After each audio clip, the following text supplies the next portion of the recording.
Yo, what's going down, everybody? It is straight out of Boston here, aka the King of Boston, and today we are back for episode 28 of the Around the League series, and today we're going on to the Milwaukee Bucks, the third to last episode, so let's get right into this. Now, the Milwaukee Bucks are a very fun team to watch. They're very exciting. They have two very good scoring combo. I mean, both of them are combo cards in Brandon Jennings and Monte Ellis. I really don't think either of them really fit naturally at the point guard position, but they're both good ball handlers. And you know, they obviously excel at putting the ball in the basket, and you'll see that in this gameplay. I really don't know why more people don't use the Bucks online. They're a really fun team to use. I should just go trying them out. Ilyasova is a really good shooter. Ellis and Jennings are explosive. You can throw JJ Redick in there. Good athletic big and Larry Sanders. I don't know. If you guys are looking for a new online team to try out, try the Bucks. I'm telling you, they're pretty fun to play with in this gameplay. But anyway, this is a team that I do think they need some change. They need to switch things up a little bit.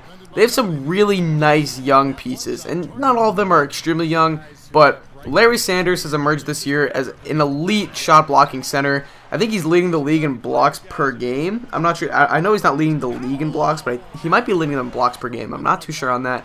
But he's been going crazy this year. It's only his third year, I believe. So he is really looking good.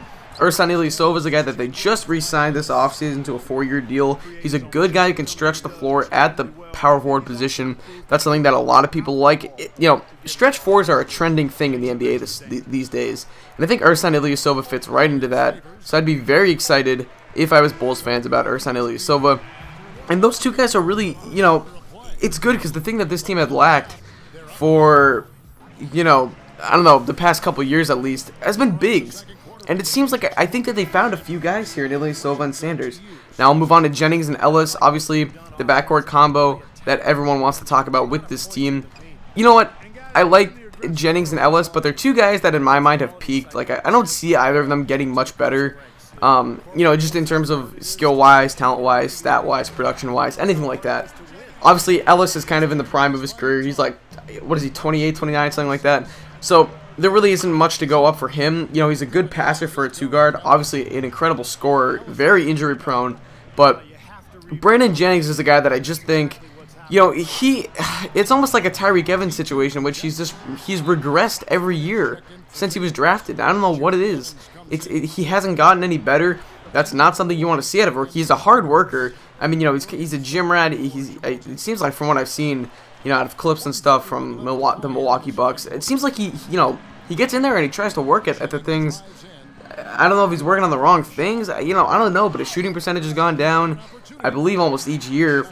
His points per game have gone down. He's not become a pass-first point guard, which, you know, I'm sure the Bucks would like to have, considering they do have some offensive weapons here. But you know what?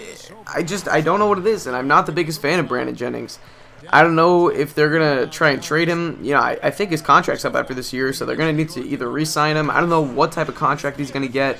Same thing with Monte Ellis. I think his contract's up after this year. He might have a player option. I'm not too sure. But I don't know what they're going to do with these guys. In my opinion, they got to let them go. The Bucks are a great team right now. They're not a great team, but they're a very fun team to watch. They're a good team. They're going to be a playoff team this year. That's great for Milwaukee. That's great for, you know, Milwaukee is a great basketball city. They deserve to have a good team up there. But it's almost the case of the 2010 Bobcats, where you had a team that it was great to see the Charlotte Bobcats in the playoffs. It was, I think they did make the playoffs as the 8th seed that year. It was great to see them in the playoffs, but they blew it up. And you know what? They sucked. But want to know why? Because that team wasn't getting any better. It was just a situation of you had a group of players that had kind of peaked as a group. And that peak was an 8th seed in a playoff team. And if you're just in it to be an 8th seed in the playoffs, as a fan, I have no interest in rooting for you, because that's a complacent attitude that I don't like to see out of sports organizations. And it's hard being in Milwaukee. Milwaukee isn't a big market.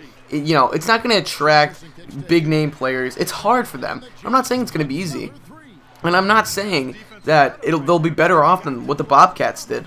I do think that they almost have to blow this thing up. I think I just don't see the Bucks getting any better than what they are right now. They're an explosive team, and they could be a dangerous team come playoff time because of their three-point shooting. When you run a lineup like, you know, Jennings, Ellis, and Redick out there, that's an undersized lineup as hell. You know, we all know it. But that lineup can shoot the lights out, and you have to look out for that. So that's really my thoughts on the Bucks. A few players I haven't touched on. JJ Redick. You know, he's the guy on a one-year deal. He's probably going to be gone after the season. I could see him signing with the Clippers or something like that. But they gave up a guy in Tobias Harris who's looked really good for the Magic, but he was in Scott Skiles' doghouse. He wasn't getting much playing time. I freaking hate Scott Skiles. I'm so glad they fired him. I mean, if you guys are Bucks fans out there, let me know what you think of Scott Skiles. I think he's a terrible coach. But anyway, Gustavo Ayon's a guy they did get in the JJ Redick deal. I like him a lot. He's a good defensive center from Mexico. He's like 27, so I don't think he's ever going to become a starter in the NBA, but he's a good role player. Ekpe Udoh is the guy they got in the Monta Ellis trade. He's a good shot blocker, good defender. See what they can make out of him. And then you got guys like John Henson, good young player, Drew Gooden, guy, huge contract, and some others that I'm not going to touch on because they're not that important in my opinion. But anyway, that is pretty much going to wrap up this video, so I thank you guys for watching. Hope you did enjoy, and so I'm out. Peace.